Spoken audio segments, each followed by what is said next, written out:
Welcome to our National Conversation, a podcast in which we discuss politics from all angles. We are completely nonpartisan, and all views, respectfully stated, are welcome here. Our podcast is unique in that it is hosted and run by students who are focused on finding solutions to the biggest problems facing America. Hello, everyone, and welcome to our National Conversation, a podcast where we discuss public policy with an emphasis on solutions, where we talk about perspectives we disagree with, we try to understand them, etc. Today, we are going to be talking largely about healthcare policy, recent executive orders from the Trump administration, their implementation in various agencies, and different considerations that we've take as we research these topics.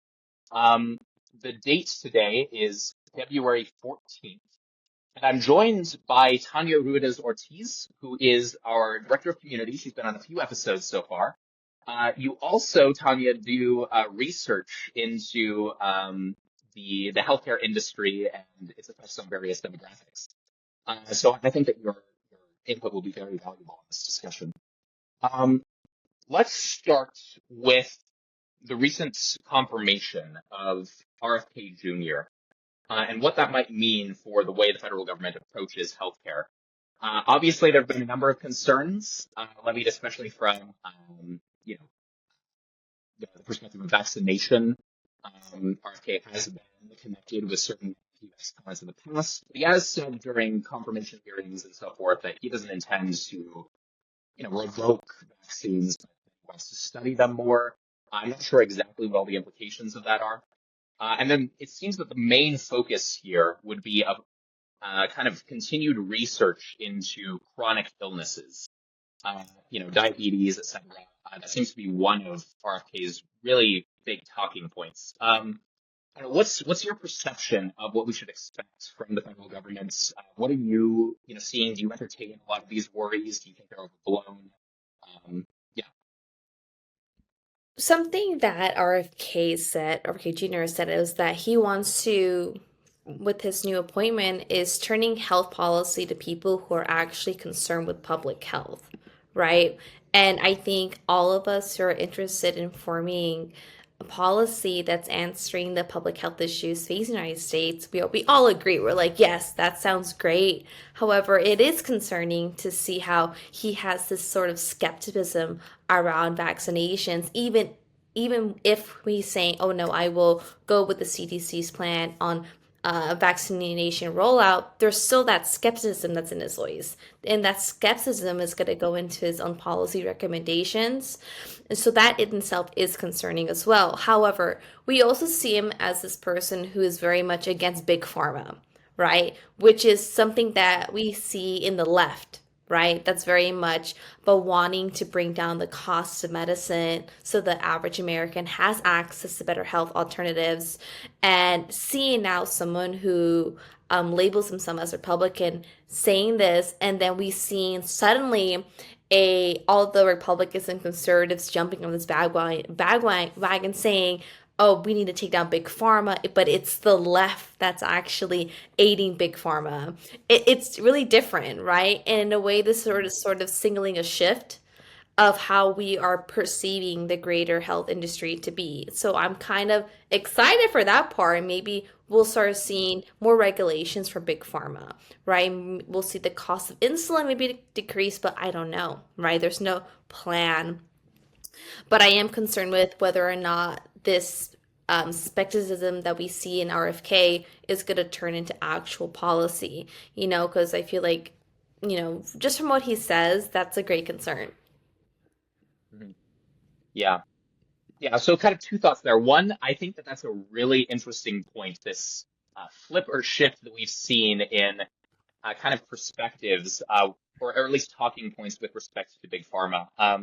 Because for a long time, it's kind of Republicans are on the side of, these larger corporations or whatever else, maybe a lower degree of regulation, a lot of libertarian principles infused into the Republican Party via the Tea Party.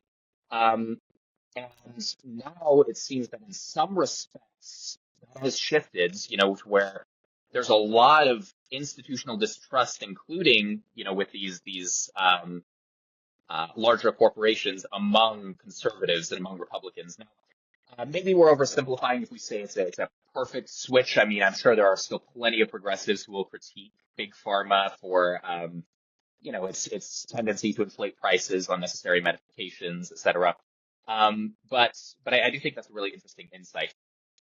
One other thing that I will add here is even if RFK's, his skepticism on vaccines doesn't result in any major policy changes, I wonder about the less tangible effects of kind of the symbolism of his comments.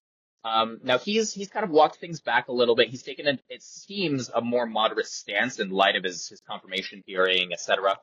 But still, the fact that we have someone in that position who has, promoted quite a few conspiracy theories, other unfounded claims with respect to vaccinations, things that, at least based on my research, seem unfounded. And, given that you're someone who studies the healthcare industry, it seems that you offer a similar perspective there.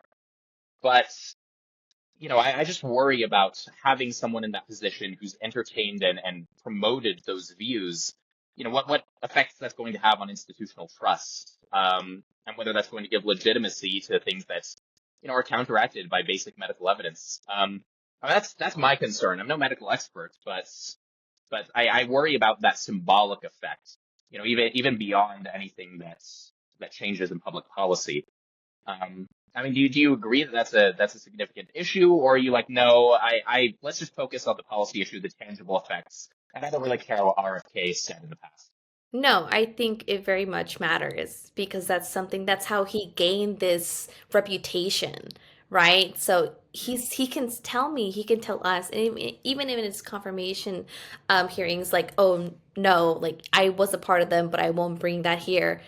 It's not true. It doesn't make sense why he would just go back on his word, right? I do think we're going to see something like that. However, I feel we do have people who can't overlook everything, who could be that check. And I just hope that we get common sense health policy. But then also, you also have like Trump saying, oh, we're moving these terms of like, we're only stick with male and female. So that's going to hurt future scientific research because are we not then allowed to specifically mention transgender people in research anymore? Like, are we not going to explore their health barriers they face, right? Because we can't mention that explicitly. So that just brings a lot of confusion, right? What I would have preferred to hear more in his like confirmation is more so just what he plans to do with like Medicaid and health insurance. I think that would give us a better picture on what he plans to do. So all we can do is just make these assumptions, right? But he is saying he wants to have actual people who care about public health running the public health, which is great. I want us to move away from this sort of corporate approach we have towards health policy and in our health industry in general, right? So hopefully we get that switch. We get actual people who want to see people healthy again, right? Make America healthy again. That's what he says. I would love to see that. But that means you have to take into account the health barriers facing those people, the disadvantaged groups, minority groups. We need to be taken into consideration to make America healthy again. Mm-hmm. Yeah. I'm struck by something that you said, this idea that there might be a very real health consequence to kind of eradicating, the transgender as a term in a lot of what we use in the federal government. Now, this connects to one particular story that I've seen. That's with the Stonewall National Monument that was established under the Obama administration. The National Park Service, on their website for Stonewall, actually removed the T in LGBT for all the references they make to the Stonewall incident in the 60s, how effective it was at moving LGBTQ rights forward. So there is, evidently a very real phenomenon where federal agencies are interpreting Trump's executive order to mean, hey, we need to kind of scrub any reference to the transgender community in our official web pages, in our official documents, etc. at least that's the indication that I'm seeing from this preliminary move by, the Park Service there. And I mean, even if we bracket all of this conversation, among conservatives, pundits, etc., about biology's interactions with genderqueer theory, etc., like we bracket all of that. At the very least, this is a real group of people, right, with real policy concerns who need to be acknowledged in our our healthcare system. These are real people who participated and in many cases instigated massive movements in the LGBTQ plus rights kind of push. In fact, some of the leaders at Stonewall were transgender themselves. So I just don't understand this, even if we were to adopt a conservative perspective on genderqueer theory and what else, which, just full disclosure, I don't. But, I don't see the rationale for scrubbing this terminology and pretending like this group of people doesn't exist. I mean, I don't know. Is there something I'm missing here? I don't want to just like have this conversation where we both agree and we just kind of, talk in circles, preach to the choir. But I mean, is there anything you would add to that? I mean, it's really hard for me to adopt the conservative perspective. I'll be really honest with you. It's really hard because it doesn't make sense. It really doesn't. Unfortunately for me, it doesn't because it's rooted in religious dogma, and that's how I'm going to put it.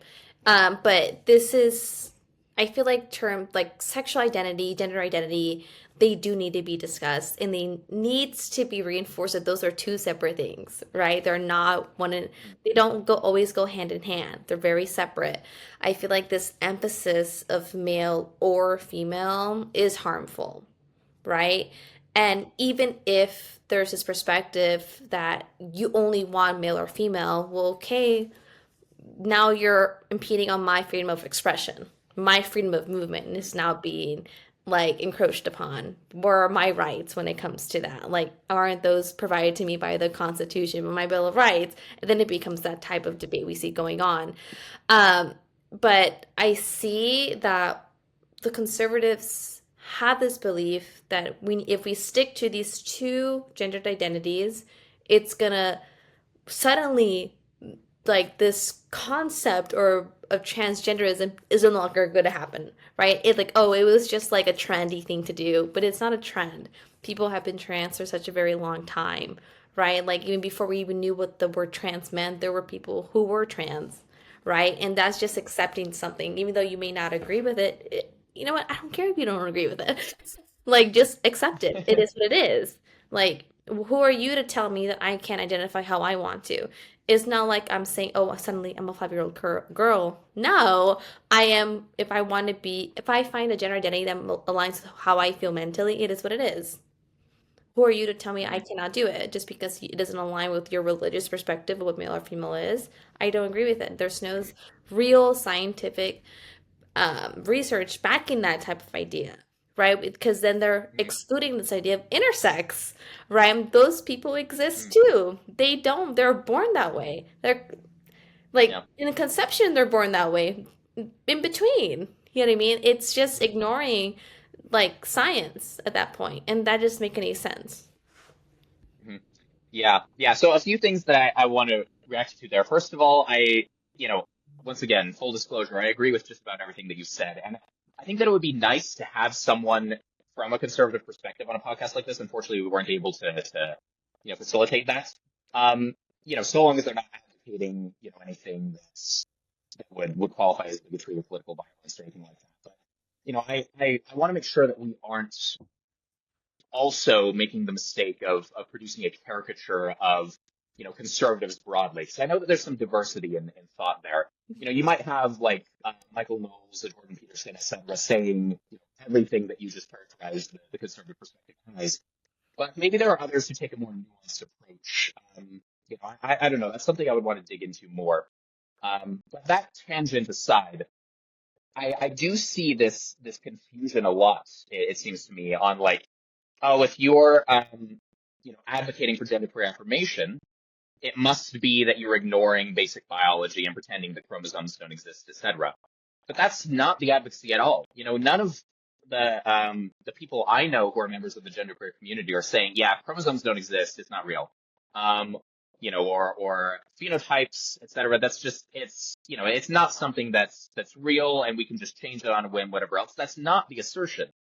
So I think that greater clarity as to what we're actually talking about when we're discussing these issues, as to what our definitions are, is very useful, because it seems to me that a lot of pundits are just talking past the issue and not really grappling with what people are actually advocating for. We can get into that more, but I do feel that it would be useful to have someone from the genderqueer demographic present for a conversation like that, just because, I think that experiential aspect is useful for a conversation that really gets into what do we mean by genderqueer identity, how does it interact with biology, etc. Yeah, I feel like ultimately, though, it is about ensuring that all individuals, regardless of their gender identity, have access to Mhm. care and recognition Yeah. they deserve, right? And like, if Mhm. you look beyond the sexual identity aspect of it, um, sorry, gender identity aspect of it and sexual identity aspect of it, these are Americans that we need to make Mhm. sure have access to services. You know what I mean? Like, it's just that basic thing we have to look at. Remove all of that. This is just a human being who is lacking in resources, and we need to have a response to that. That's how I look at Mhm. it. And I think Yeah. even if I were a conservative member, I need to Mhm. recognize that that is an American. And if my job is to get them to a point where they can contribute more to society to help us, that I need to make sure I'm recognizing the barriers they're facing, you know. Mhm. But I just wish we could move past it, past this Yeah. whole politicalization of gender identity and sexual identity. It really does not matter in the long term what I want to express myself as or how I want to Mhm. love someone. It means nothing. If I can't contribute to society, of course, then it means something. But like, I just wish we could move Mhm. past that because it's not that important. Yeah. Yeah. No, very well said, Tanya. Let's get into maybe the healthcare implications here, because I feel like that's where the crux of this issue should be, and that's kind of lending maybe to kind of what I was talking about with potential nuance in a conservative perspective earlier. I can imagine a conservative who might have one view or another, whatever, on the philosophical issues, ideological issues, etc. But say, you know what, for the sake of public policy and healthcare outcomes, I support gender-affirming care, gender-affirming care, just to reduce suicide rates, reduce depression rates, ensure that people have the care they need.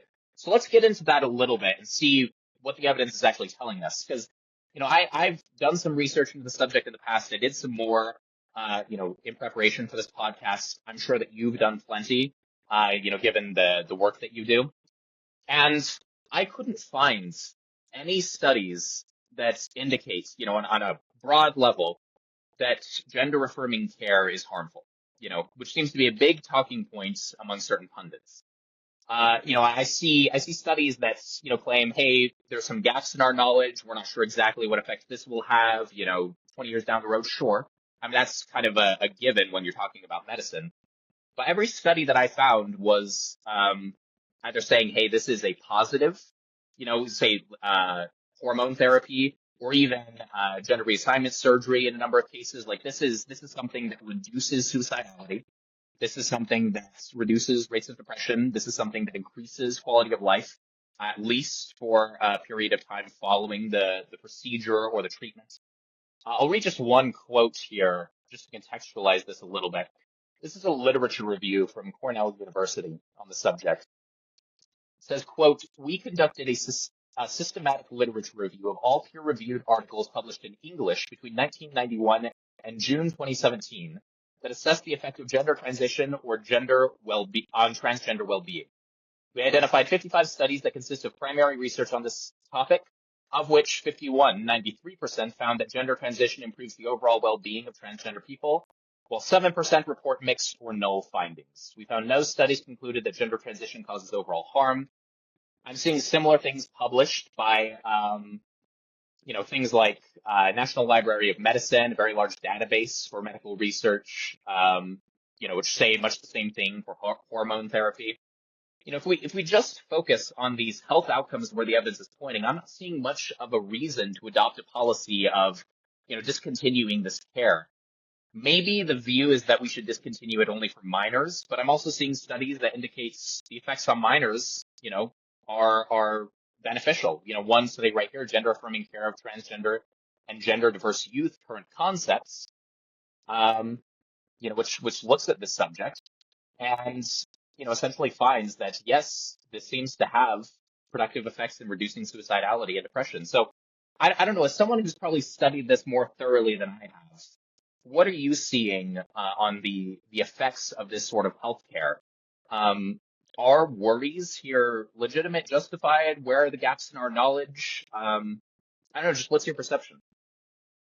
Yeah, so yeah, that is very much within line with my study in studying the LGBTQ plus population. I know you guys are thinking that's a long acronym, but it really is encompassing.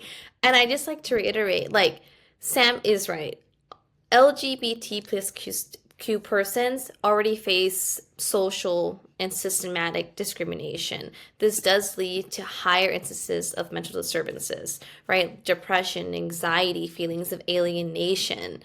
And that is why we have to keep them in mind when we do these things. There's this one statistic, I don't remember the source of it, but it's 3 in 10 LGB youth currently use electronic vape products like e-cigarettes, which is 25% higher than heterosexual youth because they feel like they need ways to escape, right? So we see our LGBTQ plus youth or even older adults turning to hard substances. So we see them using we see them leaning more into addiction behavior, right? Which is going to harm their health outcomes in the long term, which is going to hurt how they interact with other people and interact with society as a whole, right? So I think this idea, so like the right is pushing this idea like, oh, we care about the youth and the decisions they make. So if we prevent this from happening, they're not going to make any dumb decisions, right? They're preventing mistakes happening when they're young,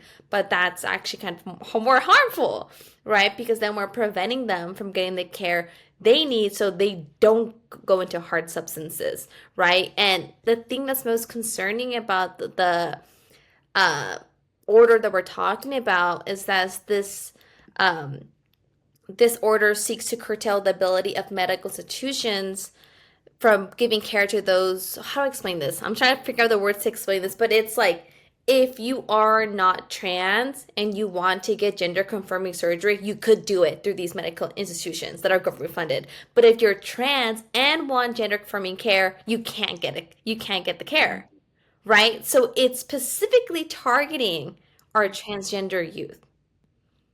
And that's the problem. So he's not saying, oh, I'm preventing all care, but only if you're a transgender and want care, then no, you can't have it, right? But it makes it seem as if they aren't already going through all the channels to make sure they're capable of making these decisions. Because if you're under 19 and you want to get I forgot the term of it, but let's say you want to remove your chest, right? Breast, you want to take away your breast. You have to go Top through, surgery. yeah, top surgery. You have to go through a therapist. You have to have a psychiatric evaluation. You already have to go through all those steps. So it's not like going to your doctor and saying, I want top surgery. And they're like, okay, sign it off. They're like, no, okay. They're like, okay, I understand it. You have to check all these things out first.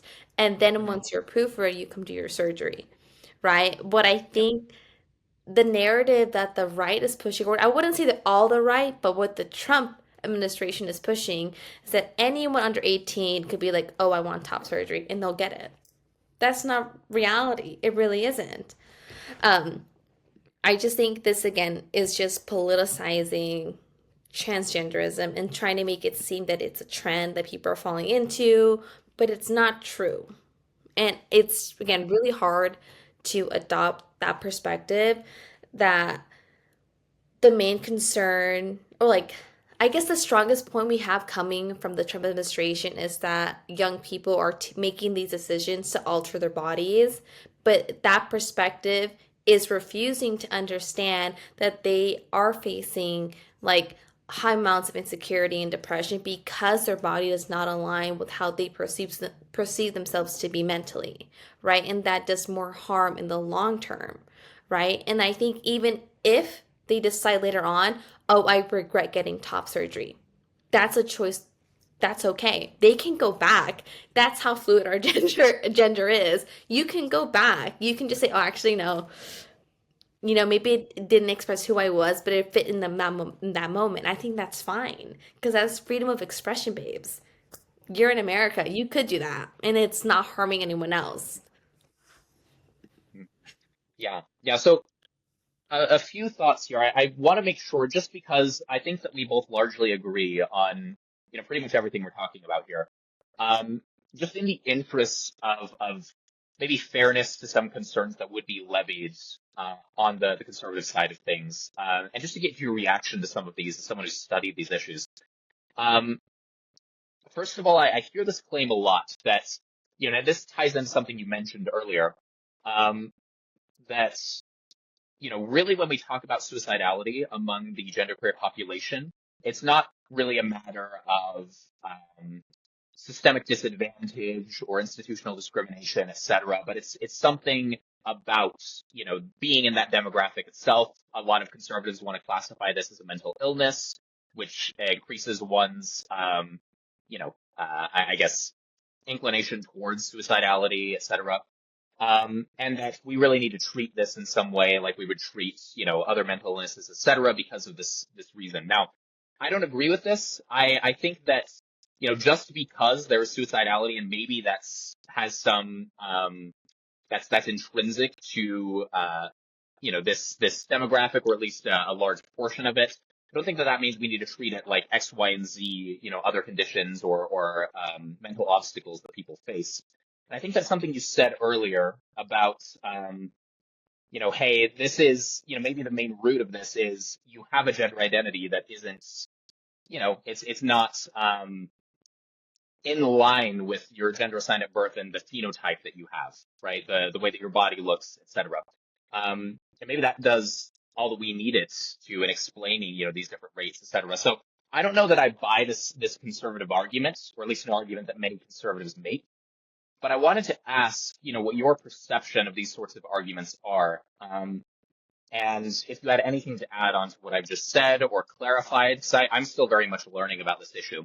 And then I'll follow it up with another question.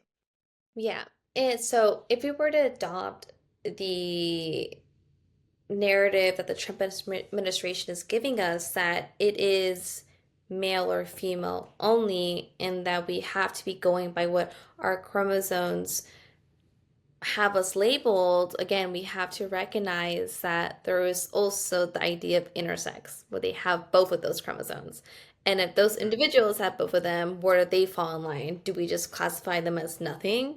Like, that's also kind of unrealistic. But let's say we just adopt that narrative, like putting aside the concept of intersex, right? That does exist. Scientifically, they do exist.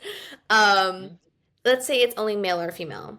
Okay, again, as you mentioned before, Sam, transgender people are not disagreeing that those chromosomes exist within themselves, right? They recognize that, but it comes down to the expression they want to show, right? And at the point where they're not, refusing to believe the science, I don't understand where that argument should not be as strong. Because let's say I'm a transgender, I won't be a transgender man, right? I recognize that I have female chromosomes. Okay, and what about it? I still want to be a man. I want to present myself as a man.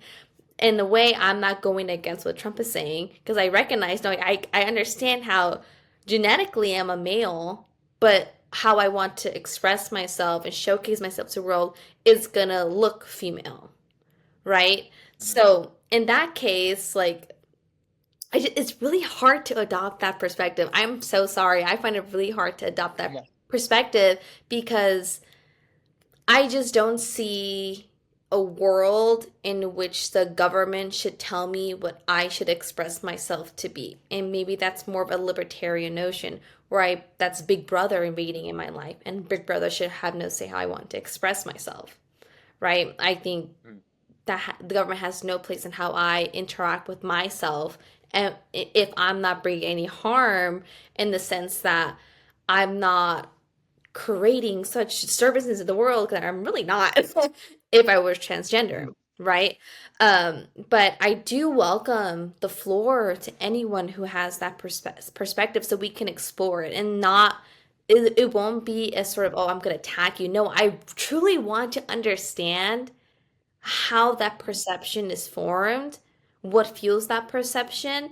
And when you have then transgender people coming and telling you, no, I recognize that my chromosomes either go male or female, but I want to express myself as X or Y, does it really matter still? You know what I mean? And I wish we had the opportunity to have that conversation with people like that.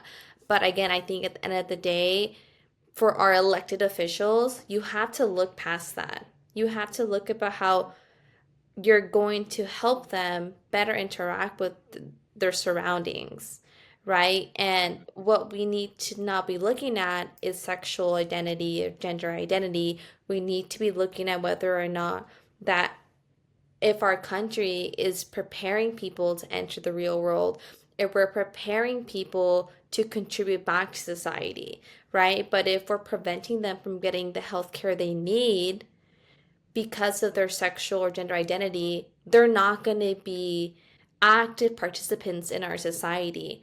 They're going to feel alienated and they're not going to be active. So we're not going to see them civically engaged, or maybe we will see them civically engaged, right? But if our job is to make every American capable of making their own American dream, we need to recognize that some people face barriers to these things, and we need to recognize that we're it's like we're so diverse, and that diversity makes America beautiful, right? It makes us very functional. But that's my take on it. Yeah. Yeah. So I'm gonna do my best, I think, to maybe reconstruct some elements of a conservative perspective that we can dive into more fully. Because I know, Tanya, I believe you said this before. Didn't we both start our interest in politics and public policy as like Ben Shapiro junkies? Was that a thing? Yes. Yes, I was. So my freshman year of Hmm. undergrad, I was very much a bench of your junkie. Yeah, Oh I yeah. believed it. Like because I wanted to people to approach policy and politics with reasoning. Mhm. I just thought he was giving me this reasoning, and then it just suddenly went a bit too far Yeah. right, and I was like, oh, May, that's not. maybe there's a little more nuance now. Yeah, for in high school, that was my guy. Whatever Ben Shapiro said, I'm like, yeah, no, that's great. And then I learned about things a little more, and I'm like, okay, I respect him as a debater. Maybe I like some things he says, but I don't know. I don't know. There's some things I just flatly disagree with.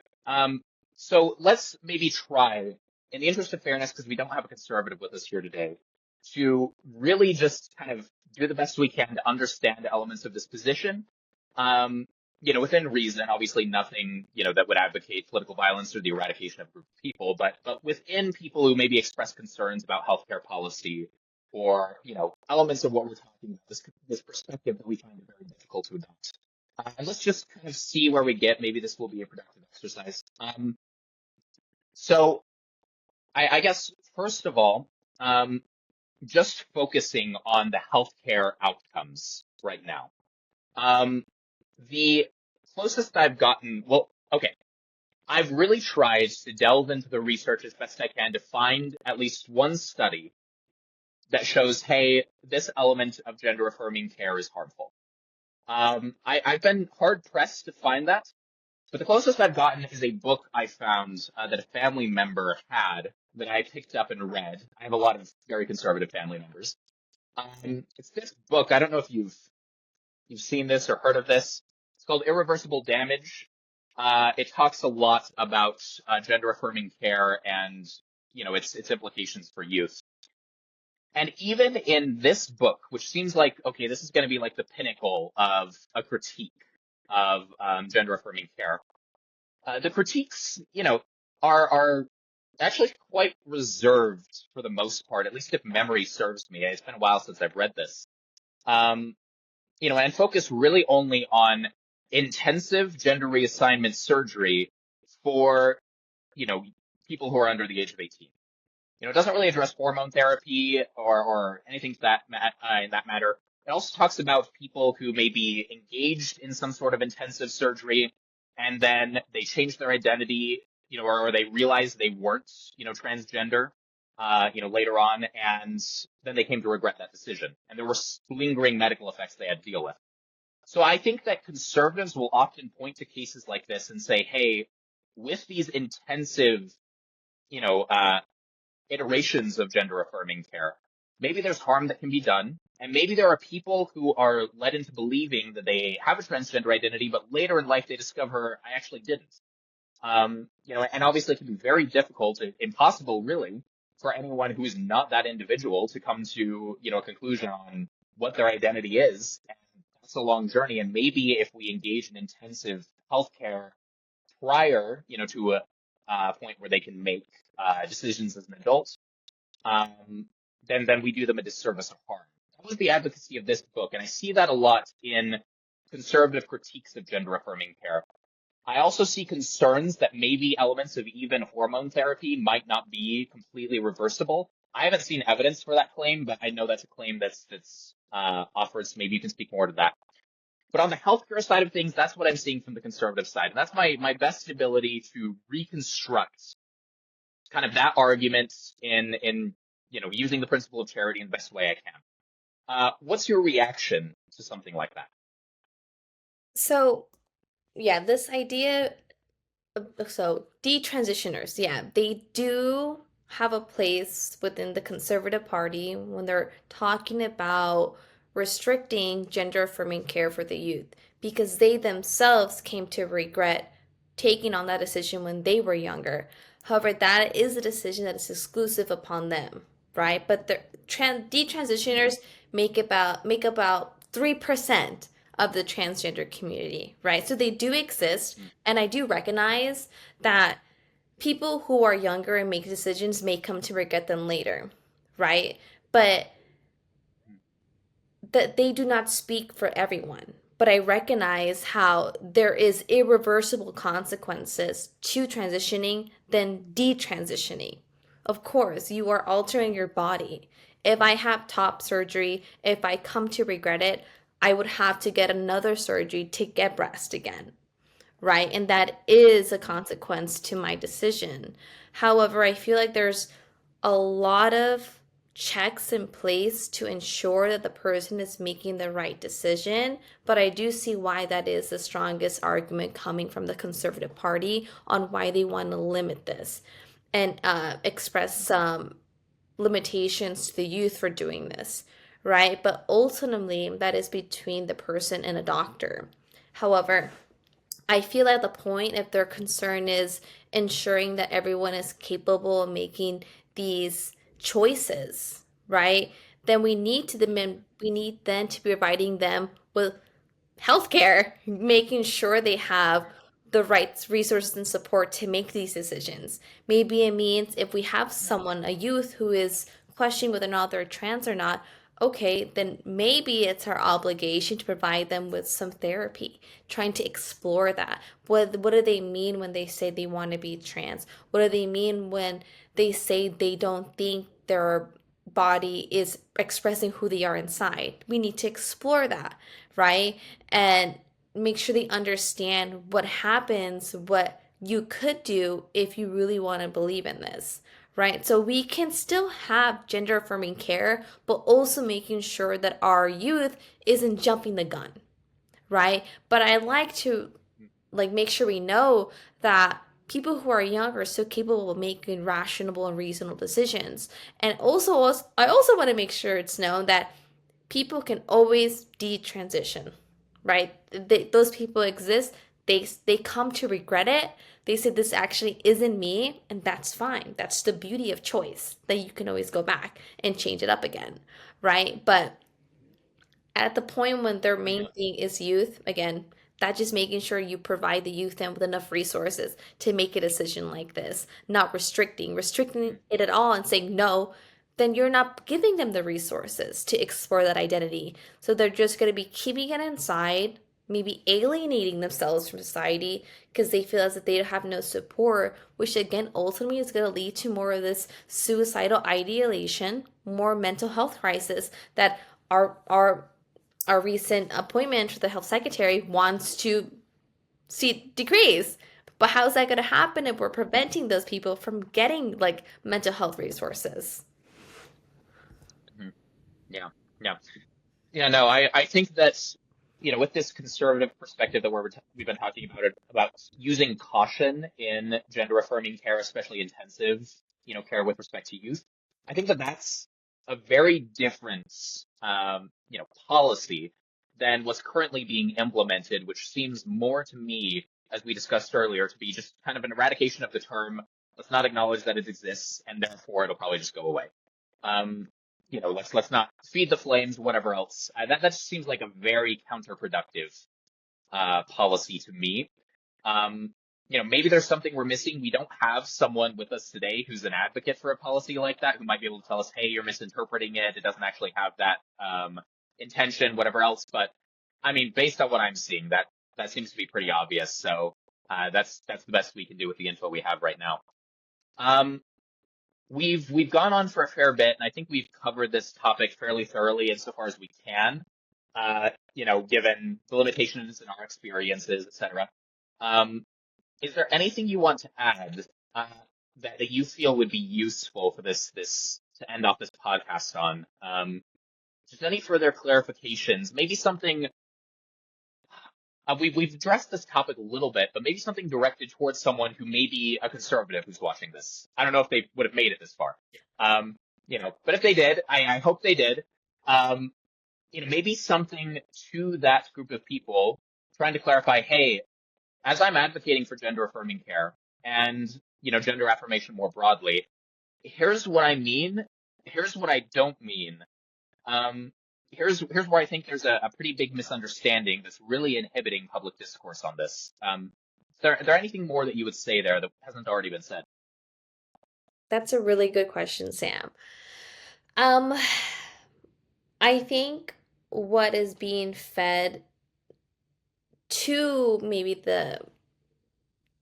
to you conservatives is this extreme picture of gender affirming care, that it means that if I go to a doctor and tell them I want top surgery, I want bottom surgery, I'm automatically going to get it at the expense of the state, at the expense of the government. But that isn't totally correct. Of course, there are some things, there's some financial support I could get, but they don't cover everything, right? And what the reality is that if I were to make that decision myself, I have to go through numerous, I have to do so much therapy in order to get approved for that. I need to ensure that I'm stable enough emotionally, mentally, financially to take on those types of surgeries. That it's more than just me saying, I want this and I get it. It's like, oh, you want this, we'll make sure you do X, Y, Z, B.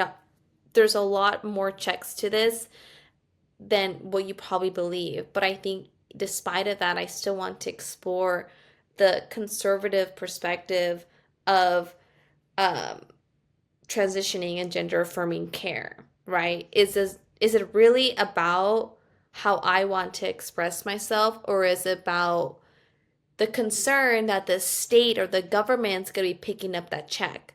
Because if it's about that, then we can have a conversation about cost. We can have a conversation on what exactly are some of the services we give to transgender youth or just transgender individuals by the government, right? Because there are things, especially in California, there are services we give to them that can cover some of the costs. Not everything, but it's something.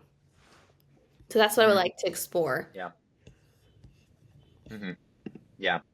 Yeah, and if there is any conservative member of the audience, listening, et cetera, I think that we really want to try to understand, this is the crux of the issue. What are the implications of gender affirming healthcare policy? Everything that we're seeing is, that it's beneficial. Maybe there's some gaps in our knowledge, et cetera, but I would really like to see some of the studies that conservatives are mentioning time and again, on potential drawbacks, side effects, et cetera, things that we need to consider more fully and take caution in so that we can really create an effective public policy here.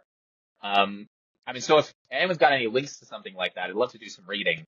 But yeah, thank you, Tania. Thank you for coming on and, for helping me. Even though we agree on these, I feel like we were able to, on a lot of these issues, we were able to dig into some of these topics more in a way that was enlightening, that, brought things to the forefront I hadn't considered.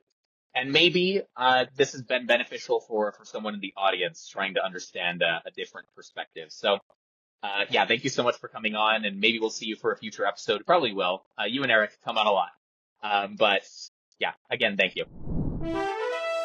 This podcast was brought to you by Our National Conversation, a place where students generate policy solutions to the biggest problems facing America.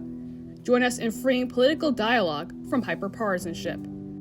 To learn more about what you heard today, check us out at ournationalconversation.org. You can also follow us on social media at Our National Conversation to show your support and keep up with our latest efforts.